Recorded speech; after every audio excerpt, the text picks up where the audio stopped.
Hey guys, Eli here, and on today's video I want to do a little bit dive into research on cryptocurrency, more specifically Bitcoin. But to be honest with you guys, I've done my research, but I'm not convinced as if I should put my money into crypto just yet. So that's why I got somebody who has a little bit more, who done a little bit more research than I did, and we have Darrell here from the Money's Level Show. Great channel, by the way. Definitely subscribe to him. I'm gonna have his link down in the description below. But how's everything going, Darrell? Hey, it's going good, It's good to be back on here with you and everything. You know, this is like our third interview. I'm happy to be building this brotherhood with you. Exactly. Hey, same here, man. It's an honor as well. Now, Darrell, you are into crypto, correct? Yeah. I've been getting into it a little bit since probably like the last few months. I kind of have a little bit of history back in the 2017 bubble that it was in. But yeah, I've been in it a little bit. Gotcha.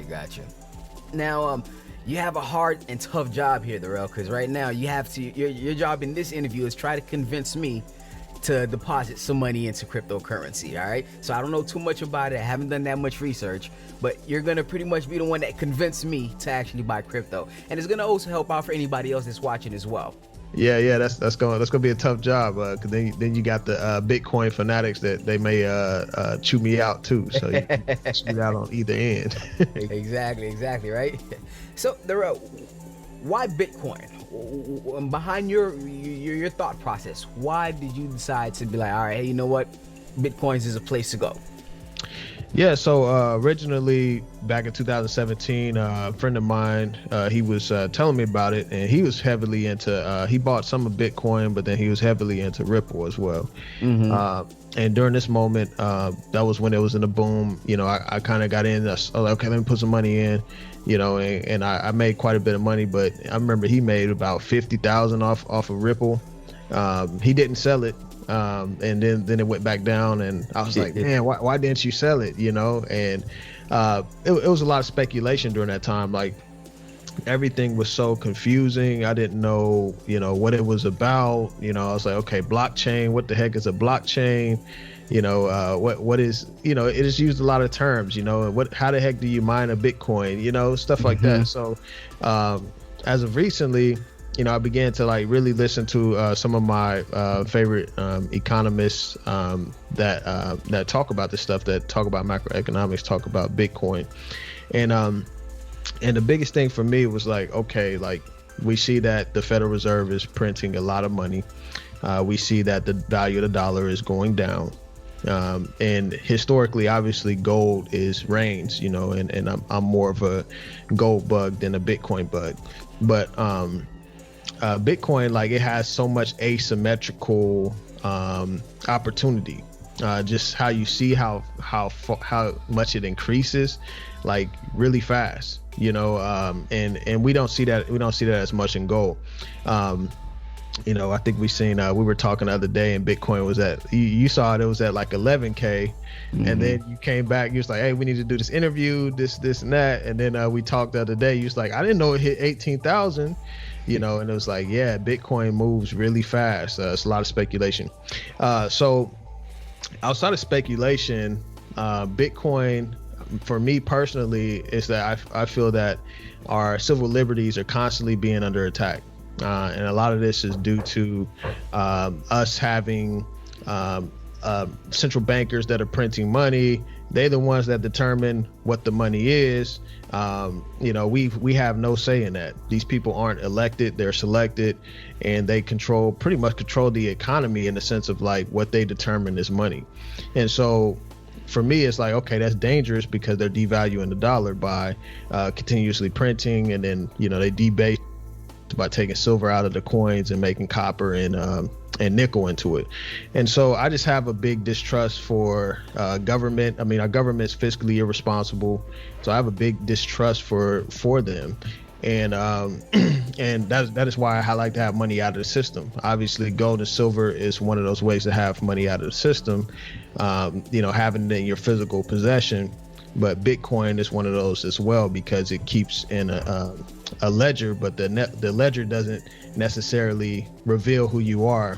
like when you transfer money out of a bank account, they know who you are. But a ledger is kind of anonymous. I mean, you have to do some really big research to really find out who's doing what transaction. But ledgers that Bitcoin holds, or that they take track of when you make transactions, are mostly anonymous. Gotcha. Okay. Now, one thing I do want to ask, when it comes to Bitcoin or crypto, just itself, crypto by itself, how do you know which one? Because there's so many. You even have Facebook was thinking about creating their own cryptocurrency. How do you know which one to get into? Or is there another one that's like just secretly behind, just like how Bitcoin was back in the early 2000s? Like how do you do your research as far as, all right, hey, I can go for Ripple, or I can go for Doge, I can go to Bitcoin? How do you do your research behind that itself? Yeah, each one that I've researched, they all have different functions and how they function and stuff. And I know Bitcoin is, obviously the main one, the first one that was created. But I think that, for the most part, like I kind of look for key things of like, okay, how is this going to be valuable to society or whatnot? I mean, like right now we have a lot of central banks trying to take money digital. And there's a lot of talk about using Ripple, because they're trying to, if you can't beat them, you join them. And they couldn't outlaw Bitcoin because it's, how can you track the people that are using it, and things like that. And then you have other countries like Iran starting to use Bitcoin because the U.S. has put restrictions on them with the U.S. dollar being the reserve currency status. And so, U.S. and Iran have always had problems. So Iran uses gold, and then they started using Bitcoin. So it kind of gives this alternative. And I just believe that with Bitcoin, I really just like how it's a financial system outside of the financial system. And it has that technological component of it or whatnot, as opposed to like gold and silver. Like, we would have to like barter, gold and silver, or sell it online, or whatever. But with Bitcoin, it's like an actual system. Like, you can easily send the payments. It's easy to liquidate. All those things. And so like, that's kind of why I really go for Bitcoin. But you can do that with most of the currencies, and I'm still kind of learning more about the other ones like Ripple and stuff. And I know that Ripple had a while ago had partnered with MoneyGram, and then lately I've just been seeing on some people that buy a lot of Ripple, how the central banks are talking about using Ripple as a payment service where it's cheaper and faster to send money, because I mean our banks take how long to wire money. I think I deposited some money in Bitcoin the other day through Swan Bitcoin, and I'm like, dang, this transaction still ain't posted in my account. I was like, that was a few days ago. So and then you have companies like Ethereum who does smart contracts and all that stuff, and this stuff gets really complicated at times. And so that's why a lot of I watched an interview with the older guy who was more about gold, and he started getting into Bitcoin because it's out of the system, but he just felt like he just wished that Bitcoin was easier to understand. Gotcha. And so that's kind of my thing with it too, is like a lot of it can be difficult to understand, but I'm kind of learning as I'm going. Okay. Yeah, because it is a bit I have to agree, it is a bit difficult to understand, because like I'm pretty sure a lot of people are aware of the Robinhood trading platform, and on the Robinhood trading platform there's actually a functionality on there where you can actually trade and buy cryptocurrency. It doesn't have the majority of the cryptocurrency, but it does have like the top crypto on there. Now when I said, hey, you know what, I'm planning on buying there, then you have people who's like, no, don't buy there, it's not like you own it. I'm like, it's digital, how is it possible? Then you have I remember I was talking to you and you said, yeah, you need to have a key for it, and I'm like, okay. And then I hear other people's like, hey, I'm mining crypto. I'm like, on what field? Like, do I need a shovel? Do I need an axe, a pickaxe? So it does get a little bit confusing. So if you can explain, if you can just to your best of your knowledge, like if you can explain a little bit like mining, like all those extra stuff, like a key for the crypto wallet or a crypto wallet itself. If you can explain some of the terminologies. Yeah. So a key for the wallet, So crypto, you have a wallet, and whenever you buy crypto on platforms such as PayPal, Robinhood, Cash App, Coinbase, they hold the keys to your wallet. So your key is it's almost like a randomized kind of phrase where it's like XY18, and it's just like it's like hard to remember. And so on their platforms, they actually hold those keys for you, so that is simple and that you can actually buy crypto on there. However, you have the counterparty risk. Bitcoin has been hacked a few times by people. I mean, I think a recent article, was it earlier this year, where like some 17-year-old kids stole like 17 Bitcoin or something like that, and then they ended up getting charged or whatnot. But so you have that risk whenever you're on a platform like Robinhood, Coinbase, because you do have some really smart hackers out there, and that's kind of like one of the risks with Bitcoin. Is like you got hackers. I mean, with gold, it's like, okay, what if your house burned down, or what if somebody comes in to steal your stuff, or you get robbed, whatever, so you kind of got to factor out those risks. So with the hardware wallet, it's where you actually own it and you transfer it to an actual device that holds your crypto, and it's more secure, and it's not. And if someone were to try to steal or hack your crypto, they would have to know your 24 word, which is a random phrase. They give you 24 words, and they would have to know those words. Which, I mean, I wrote my words down on my pass key, and I was just like, wow, like how am I gonna remember this? And so. And then you have your 8-digit code, and you have to have your hardware wallet too. So if anyone were to hack it, they would have to have your actual wallet. They would have to know your code, and they may have to know your 24-word phrase. So it's really a security that you have it and it's not based off this program. So you have to own your own keys because it just eliminates the counterparty risk. I mean, you and I had a conversation about my experience with Robinhood, which I'm going to share that on my channel, where I wasn't able to access my account, and and it's just like I'm left at the mercy of the platform. However, with your own keys, you can send it to different platforms. So say like this platform is jacking up, you can send it to this other platform or this platform, or you can send it directly to people. And then they have a platform themselves that I actually use Ledger.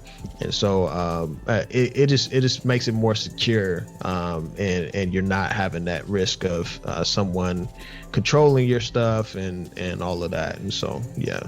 And then as far as mining, Gotcha. Mining Bitcoin is more of you mine it with your computer power, and so your computer has to like figure out these math equations and all this stuff, and that's how you mine Bitcoin. And so Bitcoin has a perfect scarcity, which is 21 million. And so a lot of times with gold is very scarce, and that's why it's valuable. But gold, we don't know how much is still in the earth. As opposed to Bitcoin, it has a perfect scarcity, which gives it a lot of opportunity for upside.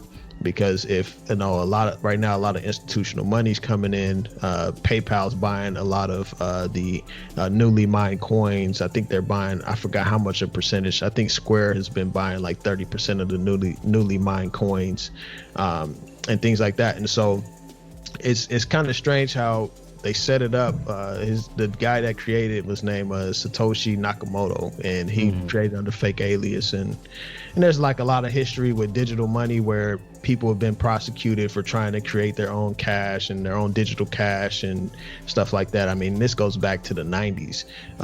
And so it's a lot of history in the whole crypto kind of space.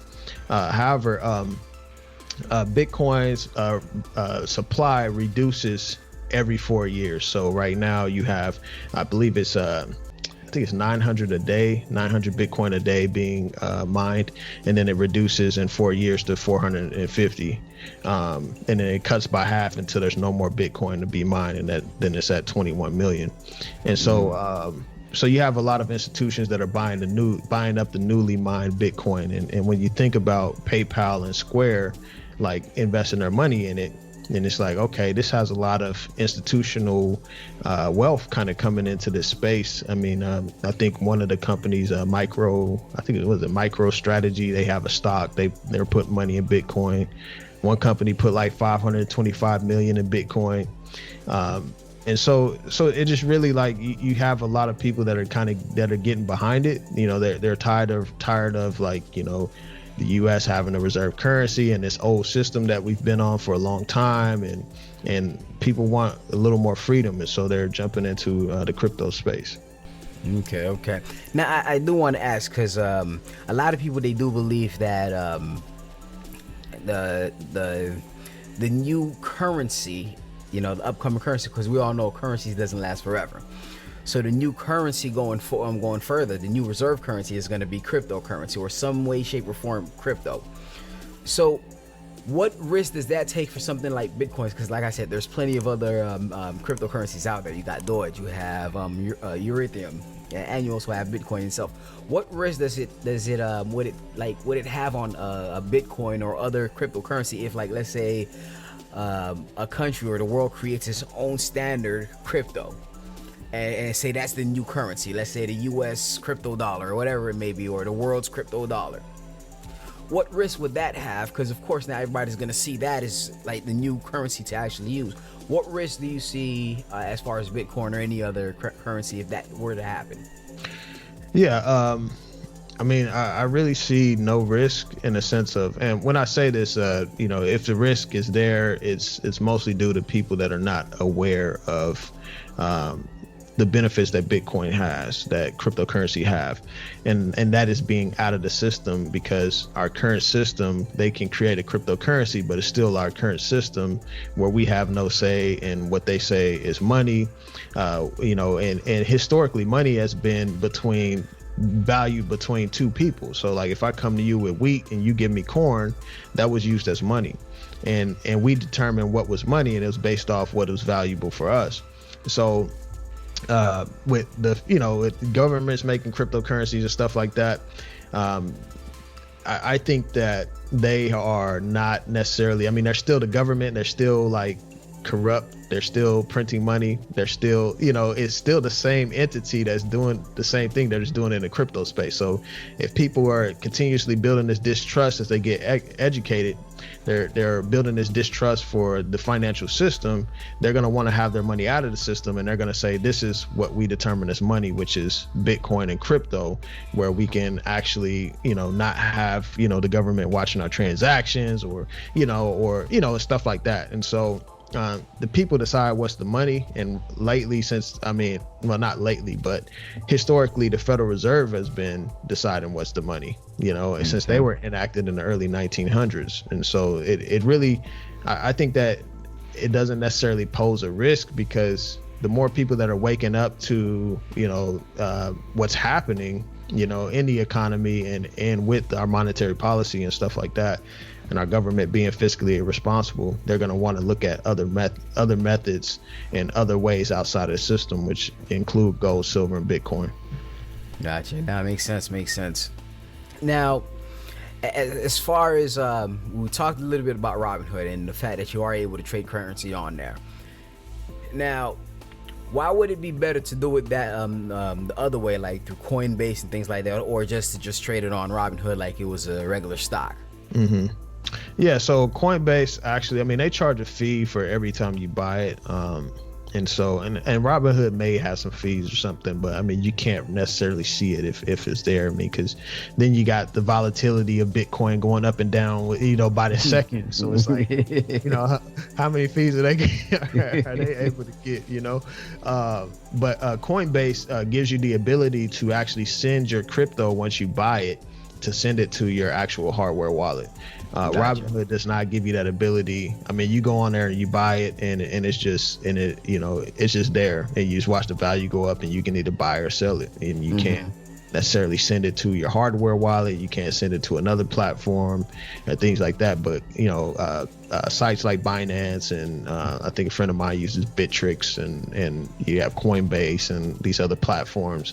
They actually give you the ability to send your crypto to your hardware wallets. Gotcha. Now, explain that a little bit to me. So when you say hardware wallet, is that something? Because I'm explaining, when you say hardware, I'm thinking of something like, actual hard drive. So are you speaking like I just put it into a actual hard drive, like something like this, where I can just store data in it and just have it send it over here? Is that what you're saying? Exactly. So it's an actual, like, it's almost like a thumb drive. They have them like in thumb drives, and pretty much it's stored on there. And this thumb drive is actual, like, an electronic device that you can store your crypto on. Gotcha. And so so it's actual physical hardware. Gotcha. And where would I get something like that? Like, is that something that Coinbase gives, or is that something that's given, or that's something I gotta go buy, or just any thumb drive will work? No, it's something you gotta buy. There's some sites that actually have some good protections. Some different sites that I've kind of looked into, and so my bad. I'm about to restart that. That was a notification. Okay. So there's some sites that actually have some safety that you can store your money on, and kind of write down your keys, because they used to have what was called paper wallets, where you just kind of write down your key and you had it there. But with hardware wallets, it increased the security dramatically. And this is something that you buy through Coinbase doesn't sell them, to my knowledge, or any other platform doesn't sell them.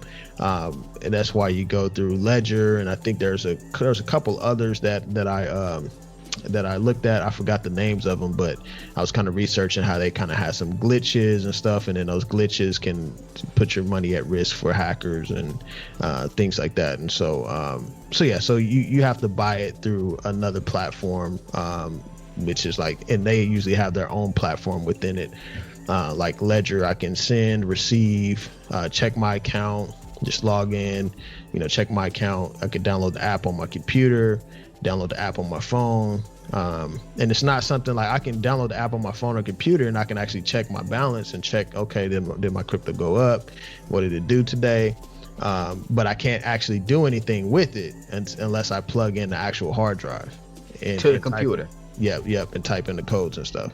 And so that's what I use. I haven't researched any of the other ones as much, but I know one of the other ones I watched, I was kind of researching, show that it has some glitching issues, and I was just like, I'm just gonna bite the bullet and pay more for something more secure. Gotcha. No, it makes sense. Now, so what happens if I lose that hard drive? Is there a way I can claim another one, or it's like me losing my wallet? All the money that was in it is gone. No, so this is what your 24-word phrase comes in. So if you lose your actual wallet, someone steals it, or whatever, you have your 24-word phrase. And they actually, like, through Ledger, they'll give you like 3 sheets that you write it on, so you can take them. Like, okay, you could put one at your family's house, you could put one in the kitchen, one in the garage, wherever you want to store them. But you have to store them in a safe location, obviously, because whoever has that can access your crypto. So if you ever were to lose that, you use that 24-word phrase in order to log in and get your crypto. So you can buy another wallet, log in, get your crypto, and recover it, and then send it to that new wallet. Gotcha. Okay, that makes sense. Okay. Now, of course, crypto being so young, I like, when I do my research, I like to have history behind it, so I can see different scenarios. Like when you talk about the stock market, there's tons of recession period times where I can see how the stock market act, or what was the difference between this recession and this recession. Just looking at the past, not saying that the past is gonna equal the future. Just saying, hey, the past can help you dictate where things are gonna go or how bad it's gonna get. All right. So, and same thing with gold. It has over thousands of years worth of track record. Now, Bitcoin has about, I'll give it 20 to 25 years, and I'm probably just over exaggerating a little bit there. It's a little over a decade, I think. Okay. So, since it's being so young, where do you think the future of Bitcoin, or the future of crypto itself, is going to be? Like, put it this way, like back in the 1900s or earlier on, where they had they had regular fiat currency, and then they introduced it a new thing where you put it in the card, and then the card can what's it called. So of course now it's to the point where I can take that same exact card. I don't have to swipe it. I have the card on my watch. I can just put it right there, and so you can see how the way of the monetary system has evolved within the past hundreds of years. So if you were to look at it, let's just say 300 years from now, where would you see cryptocurrency? Like, where do you believe we can go? It depends on where the world goes. I mean, if we have like another world war or something, then I mean, I'm all in Bitcoin. I'm not Bitcoin, but gold and silver. Like I'm trying to barter and get the hell up out of the country. Like, you know, I mean, if things keep going the way it is, as far as the technological advances and how we're advancing as a society, and you know, one day we may have robots working in, you know, assembly lines, or, you know, flying cars or something. I imagine Bitcoin could definitely thrive in that type of environment, because it's definitely I think it's a way ahead of our time, in the sense of like, not like as far as like its value or whatnot, but I think that, you know, we look at like, you know, my son, for example, you know, he's doing 5th grade math, and I'm like, man, I did not do these type of math problems in 5th grade. I'm trying to figure out his math, bro. And I'm like, okay, so is this ahead of my time? You know, like, so I think down the line, there's definitely potential for, like, you know, definitely how like the younger generation and the millennials are adopting Bitcoin and things like this, how it can just become common knowledge of just how that operates. And even though it's complex for us, you know, in understanding it, we can still understand it, you know. And a lot of the, you know, older generations, you know, they're having trouble with it. I think that the future, you know, with our youth and everything, and they're getting behind this, and I mean, and they're not necessarily seeing as much of the value in gold and silver. And you know, right now it's definitely a lot of wars with Bitcoin and gold and silver, and it's just like, hey, at the end of the day, you know, our monetary system is corrupt, and you know, and we just got to have money out of the system. I was talking about this on one of my recent podcast episodes about how we have a lot of our things are tied to our social security numbers, and that poses a lot of risk. You know, if you were to be sued, or if you were to be, you know, have your wages garnished, or whatever it may be, and it's like, you know, they can just come after you. But like gold, silver, and Bitcoin, I'm like, hey, I got money out of the system, you know what I'm saying? like, you know, like, you can sue me if you want, you can come out to my house, but you ain't gonna get everything. Gotcha. Yeah.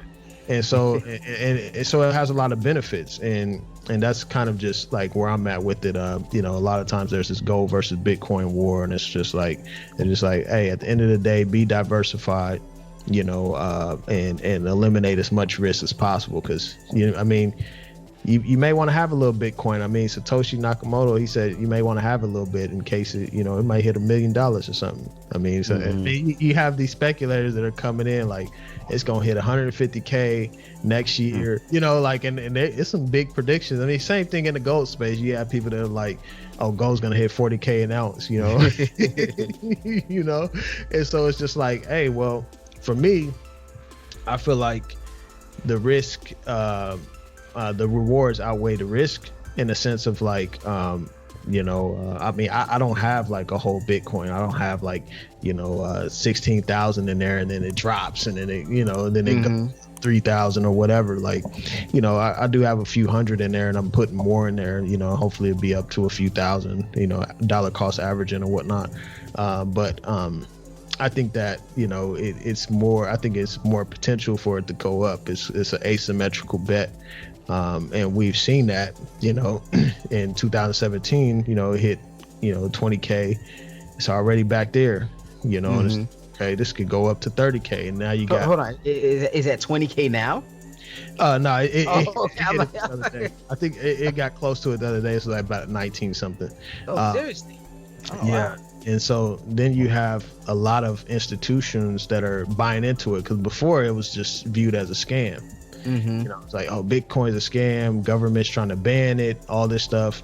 Now it's like PayPal, Square, you know, they're adopting it. And then you got the Federal Reserve and central banks that are trying to do a currency, and they're like wanting to use Ripple. You have them approving banks to transfer your crypto into the bank and convert it to dollars and stuff like that. So they're approving banks like that now. And so, I mean, you have a lot of people getting behind it.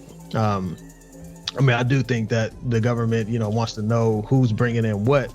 I think that's why they're doing that. But I mean, but you can still just see the upside for it, because now you have institutions that are actually believing in it. Gotcha. Now, I do want to say, although like we see it going up and all that, a lot of people's hyping up around Bitcoin and things like that, and the same thing I've seen in the gold space as well. When gold was at I think 2 years ago $1,100, and now we've seen it close in around August, close to, well, at $2,000, and we see that it did pull back a little bit. Like right now I think it's about $1,000 or $1,700 right now as far as gold. And the same thing with silver. It was at its lowest, it went to $13, and then a couple of months later it's at $30, and then right now it's at $22. And something I've been experiencing is a lot of people, they're buying off FOMO, the fear of missing out. So the thing is, I'm interested in Bitcoin, but I'm not like saying, hey, I'm going to put everything in Bitcoin. I just want to build a position in Bitcoin, and if it falls down, I want to buy some more, and if it keeps going down, I'll buy some more. And it's not, for me personally, it doesn't matter if it goes back down to $5,000. I'll just up the amount that I'm actually paying for it, you know, that I'm actually buying. So I want to say that for anybody that's watching, yeah, you can hear, it's $5,000 at the beginning of the year, and then 6 months later, you're looking at $20,000. That can put you in a mindset where, you know, where you don't want to be, where you could potentially lose money. You know, and I've seen it tons of times before. So always do your own research. Make sure you know what you're doing. Me, like I said, I want to put a position in Bitcoin, but it's more of hey, I'm just gonna put it at, not really caring where the price is. I just want to have some Bitcoin, you know, for my personal reasons. And if it goes down, I buy a little bit more. If it goes down somewhere, I buy a little bit more, and just ride it for the long run, just so I can, you know, just to see where it goes. So it's just me doing my research enough. But just now looking at it, looks like I need to get a ledger, I need to get a shovel, I need to find a space to mine the thing now. Yeah, so. Definitely. That's true. Yeah, and you know, the piggyback off of that is, it's really, for me, like I see gold, silver, Bitcoin, I see it more than just like, okay, I can make a lot of money on it, you know, because I see it as money itself, and it's like out of the system, and it's not fiat, you know. And that's my thing, is like anything that I'm gonna build, like any position that I'm gonna build, you know, for trading or like just to make money off of, I'll probably do later on. Right now I'm just trying to stack, like, okay, this is something that I know I can fall back on if I need it, you know. I mean, based off if we have another Great Depression or whatever it may be. And so, you know, for me, I see the value of the money out of the system more than what it's worth, the price that it's worth.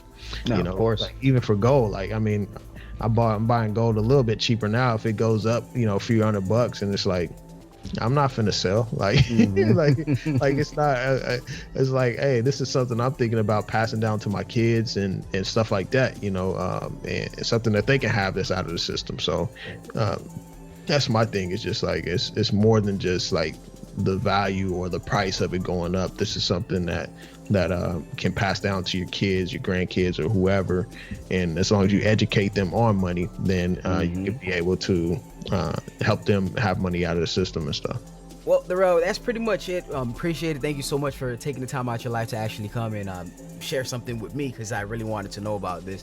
And also to the viewers that watch the Urban Lifestyle channel. That's pretty much it, guys. I'm going to have Darrell's YouTube page right down in the description below. Make sure you guys check him out. Subscribe to his channel. He has some awesome information on there. Definitely say check him out. So give him a subscribe and let him know that Urban Lifestyle sent you. But Darrell, you got anything else you want to say before we head out? I want to know, on a 1 through 10, where were you at on Bitcoin before this interview, and where are you at now? Nice question. Well, from before, I was like at a solid 5. I was at a solid 5, and right now I'm at an 8. Right now I'm at an 8, because I still got to do ledger and stuff. Like, I still got to go find out what a ledger is and get the thumb drive and things like that. Yeah. Okay, cool. Yeah, definitely, man. And you know, it's good to be diversified. You know, that's what I just you know, tell people, like, hey, you know, some people are putting like, you know, 70% in Bitcoin, and for me, like, I'm like 70% in gold right now. So I'm like gold and silver, and I'm like, okay, I need to diversify a little bit. I need to buy more stocks and more crypto, and so yeah, it's definitely important. Gotcha. But, all right, appreciate it again, Darrell. Thank you so much for stopping by. And guys, if you guys haven't already, make sure you guys hit the subscribe button to this channel and have a beautiful day.